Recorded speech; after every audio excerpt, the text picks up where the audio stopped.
Good morning. My name is Reverend Zachary Vinzen, and I'm the minister here at Cedars Unitarian Universalist Church. I want to thank you all if you're a member or a friend for logging today. If you're a visitor for the first time, I hope that you enjoy this experience. I also want to let you know that no matter who you are, who you love, what you believe, you are welcome here. At Cedars, we're a welcoming congregation, which means that we strive to affirm the worth and dignity of every person who we come encounter with. And that this striving to affirm the worth and dignity is our deep spiritual practice.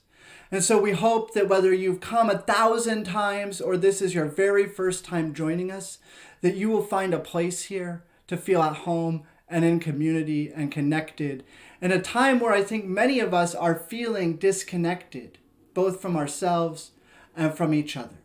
And so my hope is that you will reconnect in this time as we worship together this morning. I also, before we move further into our service, I want to remind folks that if you have a pen or paper, you might want to have it on hand in case there are notes or things that you want to jot down during the service. This might also come in handy at the point when we do our offertory, if you'd like to write down the link where you can make your financial contributions. In addition, if you would like to participate in our Unitarian Universalist ritual of chalice lighting, you might want to take a moment to make sure that you have your candle or a chalice or something that you can kindle the flame of there with you. And if not, that's okay. We'll have you covered here on my end by kindling the flame for you in spirit. And I also just wanted to let folks know that we're going to be doing things a little bit differently this week than we have in prior weeks. When we first started these virtual services, it was nice to have a lot of chances to interact, to see people's names, to type in our joys and concerns. And going forward, I'm going to forego those parts of the service, mostly because they take a little bit of time to figure out, and there's a lag between what you all type and what's happening here in the room with me, which can just make it feel a little bit awkward. And so in lieu of doing that portion of these virtual services, going forward, we're going to have a time in the coffee hour that follows the service. The coffee hour will take place using the Zoom video conference platform. Access to that meeting can be found by looking at the recent version of Cedars newsletter, The Beacon. There you will find both a link to the meeting as well as the password to get into that meeting. And so if you'd like to check in after the service, I'd invite you to join into that space. But otherwise, I hope that this service is meaningful to you and that it keeps you connected to those things and people who, really are the source of nurture and givers of life in our own lives. And so as we come together, let us take a deep breath, breathing in and out. And let ourselves relax, settle, and still into this moment as we listen to today's prelude, Hymns of Creation, arranged by our own music director, Chris Smello.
So I don't know about all of you, but things that normally were not a big deal kind of seem like a big deal right now. My husband Elliot and I have spent a lot of time in the weeks since being in physical isolation working in our yard. And I've mentioned it a few times in these services. And one of the things that's hard is that as you're doing a project and suddenly you realize, oh, there's something I need. And then you realize, oh, I can't just run to the store. And so you find yourself at things that normally would have been no big deal, sort of at a standstill. And this is just a small example. Going to the hardware store, going to the garden store. Other things have become more difficult. Going to the grocery store. An essential act that all of us at some point need to do to get the food, to feed ourselves. And now suddenly going to the grocery store is not only a big ordeal, but you have to do it alone. And it's not a social event. These are just a few examples of the things in life that have now become difficult. And I'm thankful that given my situation, there are still many things in life that feel the same. I still have a roof over my head. I still have a bed to sleep in. I still take my dog for walks. I still have a job. And I recognize that despite all of these blessings that I have in my life, there are many people who aren't afforded these luxuries at this time. Even before COVID-19, I think we all know that the world presents injustices at pretty much every turn. And now, especially in this time when a virus makes its way through our country, through our world, these injustices are highlighted. And as I think about all these injustices and the fact that ordinary things are now so difficult, I find myself growing just a little bit overwhelmed. It feels like a lot to try to just live my life and then recognizing that there are all those who are impacted far worse than I am. And I recognize this and find myself wondering, well, what can I do? What can I do when I'm being asked to stay home? What can I do to confront these injustices?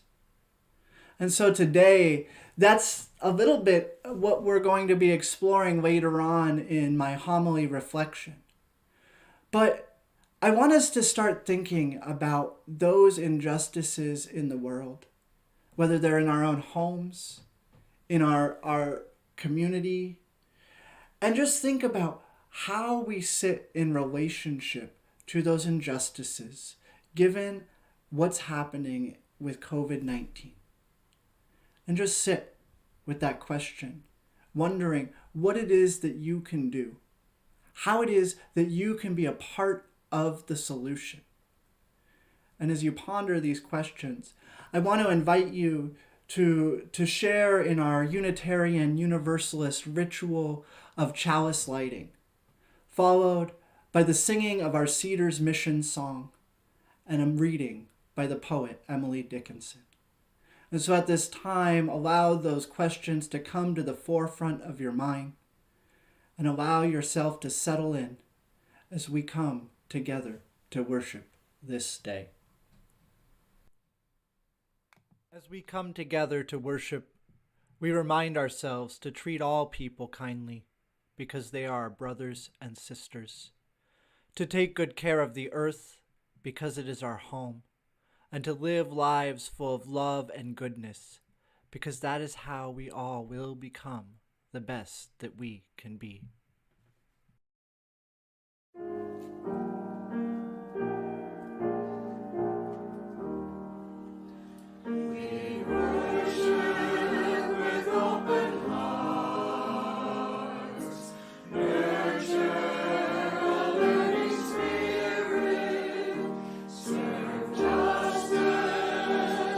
Compassion and love without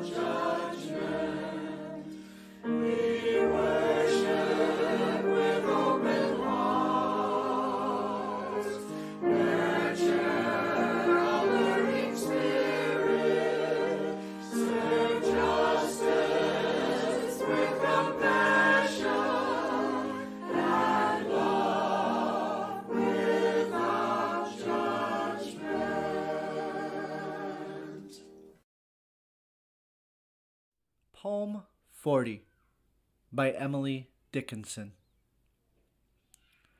I took my power in my hand and went against the world. 'Twas not so much as David had, but I was twice as bold. I aimed my pebble, but myself was all the one that fell. Was it Goliath was too large, or only I too small? And since this is a short poem, I want to read it through one more time for all of you to really get a chance to listen to it. I took my power in my hand and went against the world. 'Twas not so much as David had, but I was twice as bold. I aimed my pebble, but myself was all the one that fell. Was it Goliath was too large, or only I too small? At this time, I'd like to invite us into a moment of meditation, followed by a musical reflection. After that, we will have a moment of communal prayer before continuing through the rest of our service together. Take a deep breath in with me. Hold it for a moment before finally exhaling and allowing yourself to let go. Let your mind still and your muscles relax as you continue to breathe in and out. Breathe in and out. And with each breath in and out, feel yourself expand and open. Like a flower bursting up through the earth, bursting into bloom. With each breath in and out, feel yourself grow, growing roots that sink down deep into the soil, drawing nutrients and connecting you to the very source of life. Growing leaves and petals that stretch toward the sun and remind you of the vastness of creation. Feel the warm rays fall down on you as you continue to breathe in and out, growing and expanding and connecting and relaxing as you breathe in and breathe out.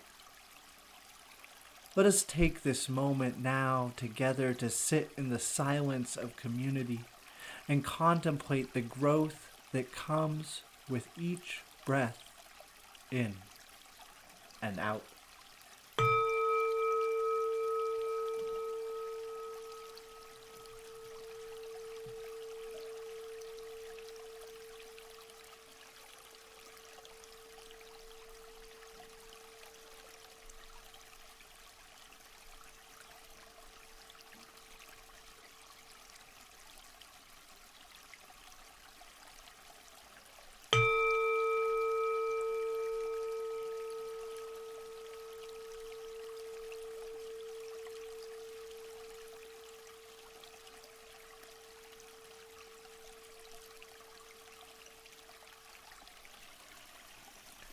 May we continue this moment of reflection together as we listen to Lois McClellan's song For a Sad Planet, with an accompanying video by John Mackenzie.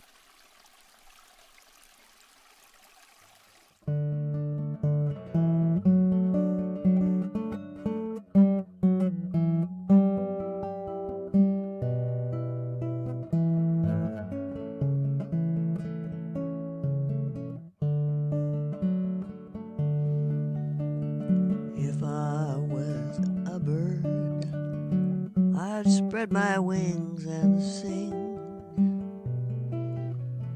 I would always shelter you, safe beneath my wings. If I was tree, I would make you shade. My leaves would clean the air for you, so that all may breathe. If I were your rivers, my waters would be sweet, flowing through your plains and mountains, so that all may drink. If I were your oceans, I'd touch every shore, connecting all your people, discouraging their wars. If I was the rain, I would wash you clean, fill up all your reservoirs, your oceans and your streams. If I was the sun, I would keep you warm. I would grow tall trees for you and burn away your storms. If I were your rivers, my waters would be sweet, flowing through your plains and mountains, so that all may drink. If I were your oceans, I'd touch every shore, connecting all your people, discouraging their wars. If I was the wind, I'd pick up all your seeds, scatter them in distant places to answer all your needs. If I was a flower, my color would be bright. The wind would send my fragrance out into your summer night. If I were your rivers, my waters would be sweet, flowing through your plains and mountains, so that all may drink. If I were your oceans, I'd touch every shore, connecting all your people, discouraging their wars. If I was a bird, I would spread my wings and sing. I would always shelter you, safe beneath my wing.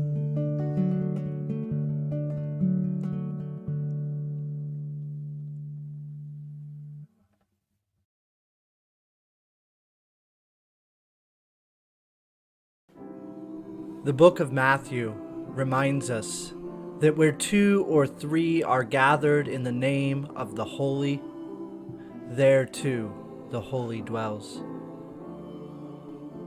And so as we come together this day, may we be reminded that we are in the presence of the Holy because we ourselves are holy. Spirit of life, remind us of this fact. And in reminding us, instill in us a desire for equity. Instill in us compassion. Compassion that calls us into deeper purpose and relationship with each other. And in this compassion, may thoughts of healing embrace all those who are suffering from illness or struggling to see themselves as a valued part of the web of life. May peace come and soothe creation, and in soothing bring justice to all those who are afflicted or mourn. A feeling of wholeness to all who feel broken. A sense of closeness to all who are alone. And from this place of compassion, may we be reminded that it is us who are called to be bearers of this good news through proclaiming our worth and oneness in word and deed. May this be our prayer and blessing both this day and in the days ahead. May it be so. Amen, and blessed be. Generosity is a spiritual practice. Generosity is a practice that allows us to deepen our relationships and connection with each other by sharing of the gifts that we have, the resources that we have, and bringing them together in community so that they might be magnified. As you may know, the church is sustained. Our church, our congregation and community is sustained through your generosity. It's because of the gifts that you have made that we are gathered here in this virtual space today.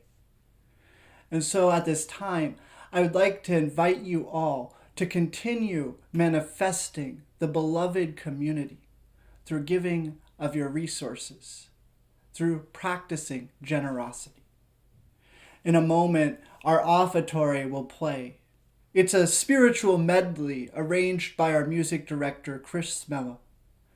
And as this offertory is playing, please take a moment and consider what it is that you would like to share with this community, and what it is that you get out of this community, and what value that is to you. And as you think about that relationship, consider giving to Cedars to support us. Consider being generous so we can continue to engage our mission of transforming the world. At this time, the offering will now be gratefully received as we listen to Chris's spiritual medley arrangement.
I saw some folks in the comments as the music was playing commenting on all of the music. And I'll say again that I feel really blessed to be in a community with so many talented people.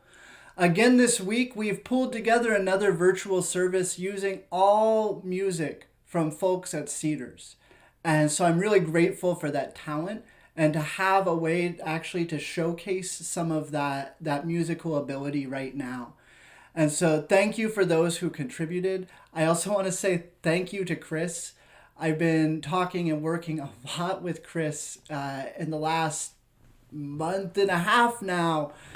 And I just want to say how blessed we are to have a music director who has taken to using technology and keeping folks together and providing excellent music for these virtual services.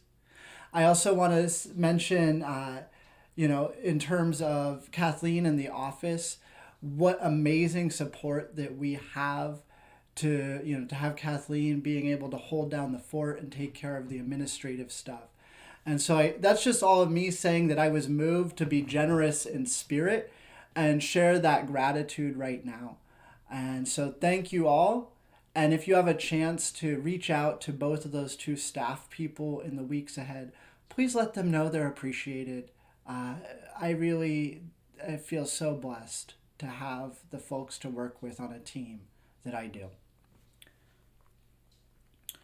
So, for my reflection today, I want to start by coming back a little bit to that poem by Emily Dickinson that I shared earlier. I took my power in my hand and went against the world. 'Twas not so much as David had, but I was twice as bold.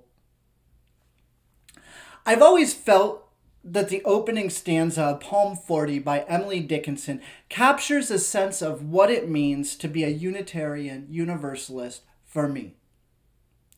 For me, being a Unitarian Universalist is about being a person who boldly takes matters into their own hands and uses the power allotted to them to shape the world toward the goal of justice.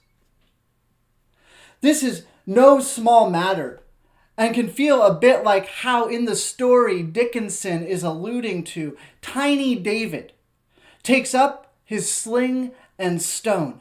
Spinning it round, he lets it whirl.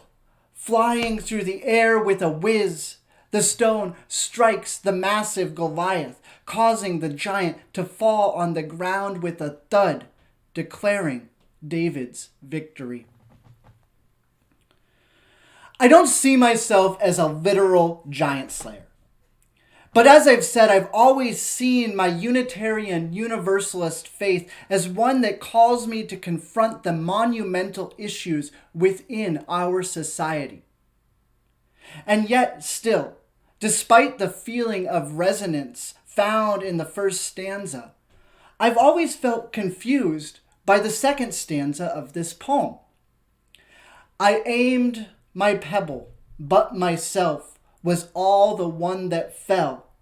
Was it Goliath was too large, or only I too small? It's not that I don't understand the words Emily is using, but rather it's the tone and meaning of this stanza in relation to the first that leaves me confused. So boldly we start by taking our power in our hands, only to find ourselves in doubt as to whether the task is too big, or we are simply too small. It's this move from power to powerlessness that leaves me confused. Despite the speaker undertaking all the same steps as David, in this poem there is no sense of victory. The one that falls in this instance is the one who boldly took on the world only to find themselves sitting in a pit of doubt and defeat, wondering, is the task too big or am I just too small? as I reflect on the resonance and confusion that this poem stirs in me, a parallel presents itself. A parallel presents itself in relation to the current reality of COVID-19. Several weeks ago, we were chugging along as a community. Our first year of shared ministry was well underway. We were starting to really get to know each other and build relationships that would enable us to take on giants. There were little successes that we had already shared, and it seemed to me at least that it was just a matter of time until Goliath lay at our feet in defeat and larger, more nefarious giants became our prey. And then March came with its disruption. In-person meetings stopped. Going to the grocery store, a task I already dreaded, became something much more. Fear caused people to hoard toilet paper, soap, household cleaners, flour, and yeast. In a matter of days, millions of people lost their jobs, and still we are uncertain as to how long this will continue. Since the arrival of COVID-19, the work of justice making seems impossible.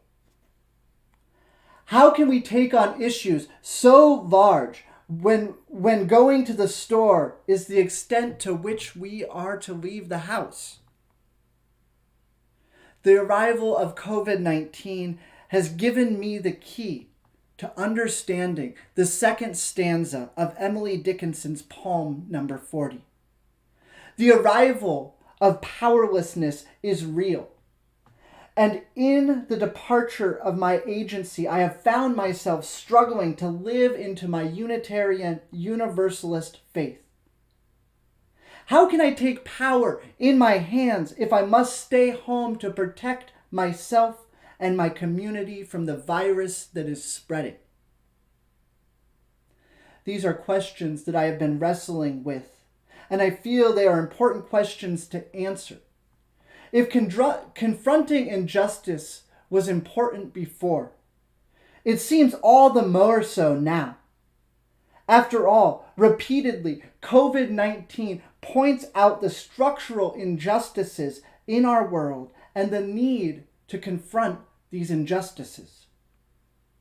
Access to healthcare is no longer about an individual, but rather a matter of public health, a matter of all of our health.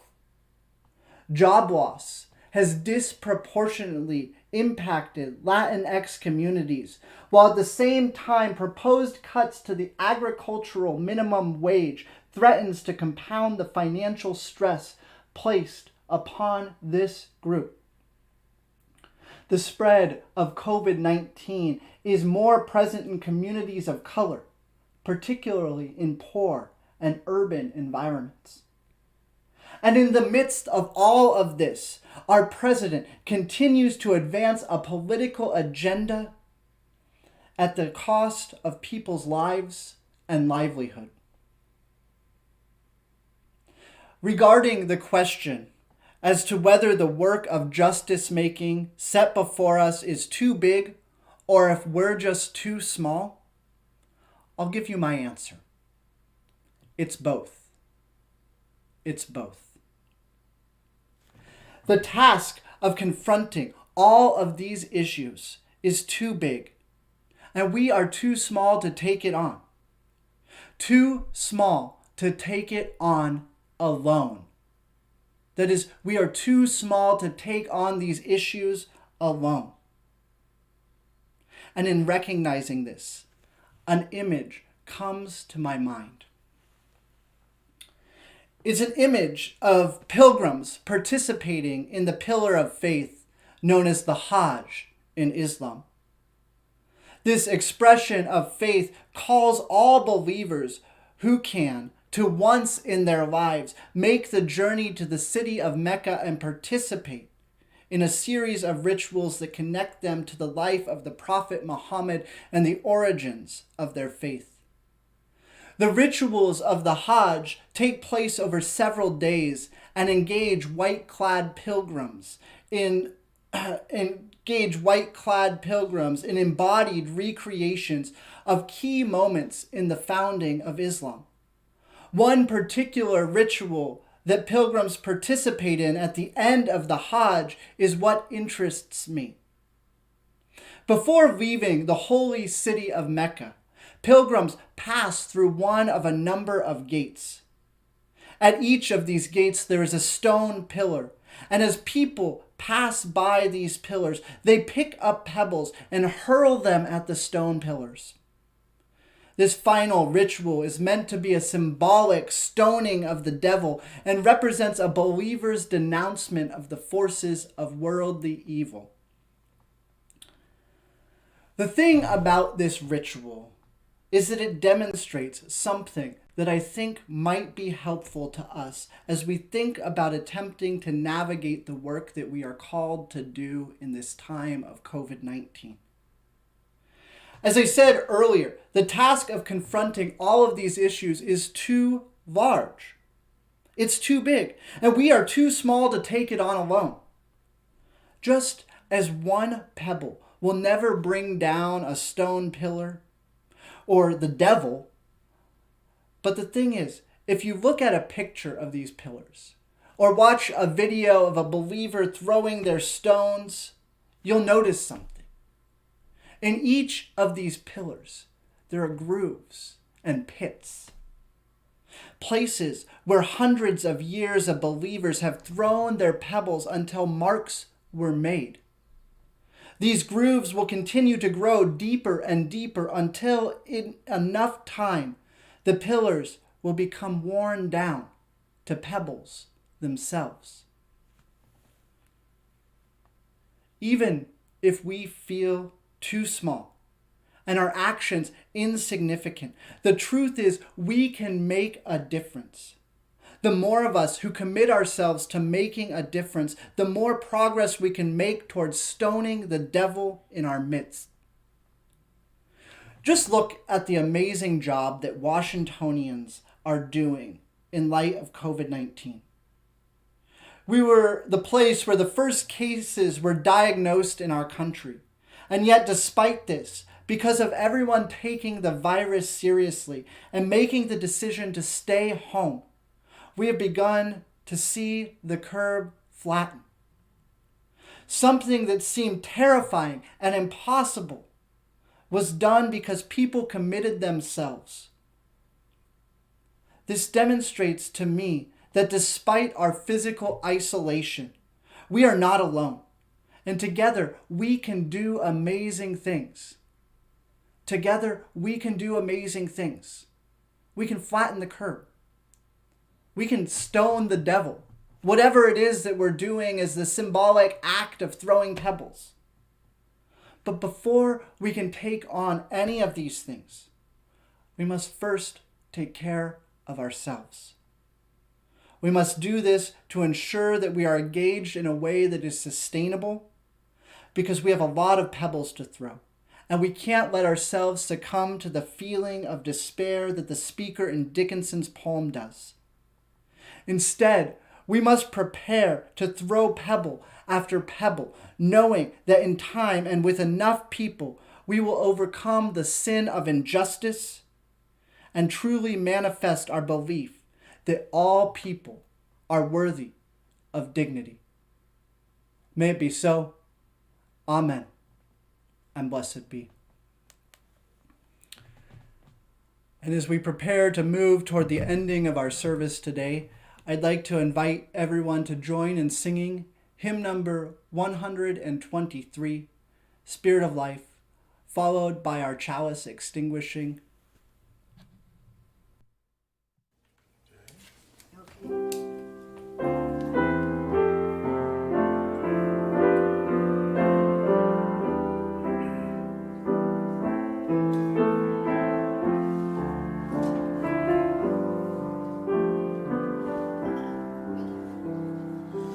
Spirit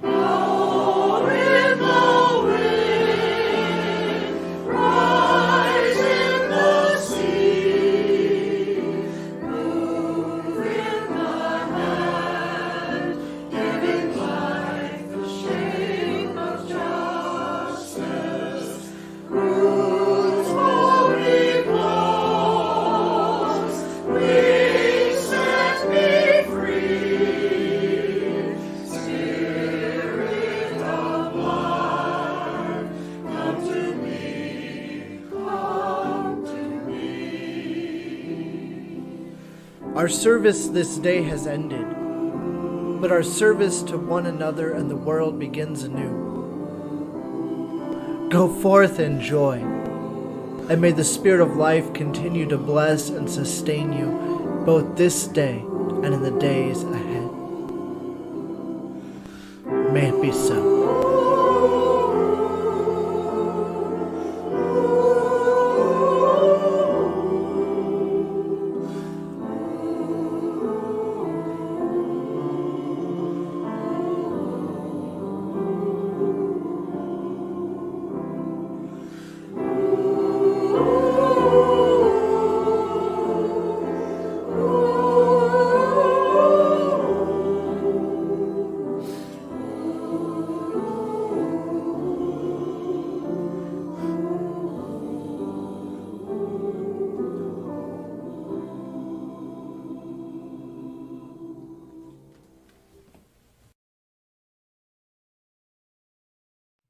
We extinguish this flame, but not the light of truth, the warmth of community, or the fire of commitment. These we carry in our hearts until we are together again.